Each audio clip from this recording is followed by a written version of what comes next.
আসসালামু আলাইকুম রহমতুল্লাহি ওয়া বারাকাতুহু।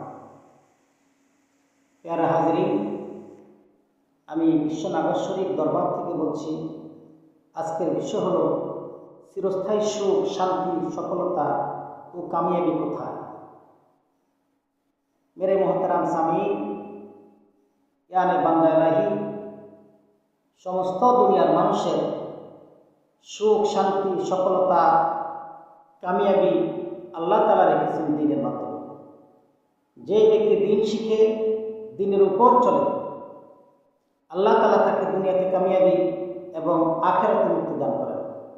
পক্ষান্তরে কোনো ব্যক্তি যদি সমস্ত দুনিয়ার মানুষের বাদশা হয়, কিন্তু ওই ব্যক্তি যদি দ্বীন না শিখে দ্বীনের উপর না চলে, আল্লাহ তাআলা তাকে দুনিয়াতে পেরেশানের জীবনযাপন করাবেন এবং মৃত্যুর পর মহায়ার বিপদের সম্মুখীন করবেন। তাই প্যারা হাজরিন, দ্বীন শিক্ষা করা এত জরুরি। দেহের জন্য যেমন রূপ জরুরি, দ্বীন শিক্ষা করা এত জরুরি, মাছের জন্য যেমন পানি জরুরি। প্যারা হাজরিন, এই দ্বীন শিক্ষা করার জন্য যুগে যুগে সাহাবায়ে কেরাম রাদিয়াল্লাহু তাআলা আল্লাহ রাসূল সাল্লাল্লাহু আলাইহি ওয়াসাল্লামের সুহবত থেকে অনেকগুলি গুণান্বিত ছিলেন। ওই সমস্ত গুণগুলি যুগে যুগে কামেল ওলি আল্লাহরা গাউস কুতুবরা অর্জন করে আল্লাহ পাক রব্বুল আলামিনের নিকট লাভ করেছেন। তাই প্যারা হাজরিন,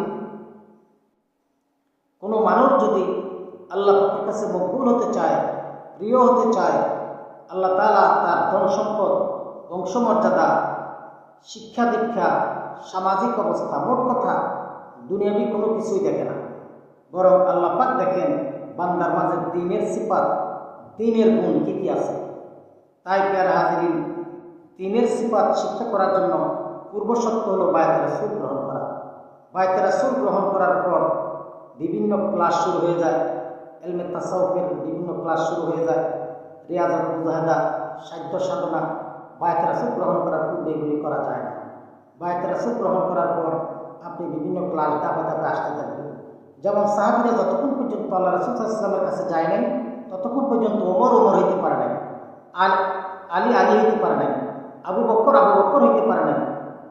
তারা যখন নবীজির সোহবতে গিয়েছেন, ওনার থেকে রুহানি পায়েস বরকত নিয়েছেন, ওনার বায়াতে রাসূল গ্রহণ করেছেন, ওনার হাতে হাত রেখে কলমা করেছেন, তারাই যুগে যুগে সাহাবাদের মধ্যে শ্রেষ্ঠত্ব লাভ করেছেন এবং কিয়ামত পর্যন্ত তারা সংগ্রাম করে ইতিহাসে অমর হয়ে থাকবেন এবং আখিরাতেও তারা সফল। তাই প্যারা হাজরিন, চিরস্থায়ী সফলতা লাভ করতে হলে, চিরস্থায়ী শান্তি সুখ লাভ করতে হলে একমাত্র বায়াতে রাসূল গ্রহণ করে দ্বীন শিক্ষার মাধ্যমে তা করতে হবে। আর এই দ্বীন শিখতে হলে প্রথমে বায়াতে রাসূল গ্রহণ করে আস্তে আস্তে একের পর এক ক্লাস বাই ক্লাস শিখবেন, ইনশাআল্লাহ আপনি তা পেয়ে যাবেন। এই আশাবাদ ব্যক্ত রেখে আমি আমার বক্তব্য এখানে শেষ করলাম। আসসালামু আলাইকুম ওয়া রাহমাতুল্লাহি ওয়া বারাকাতুহু।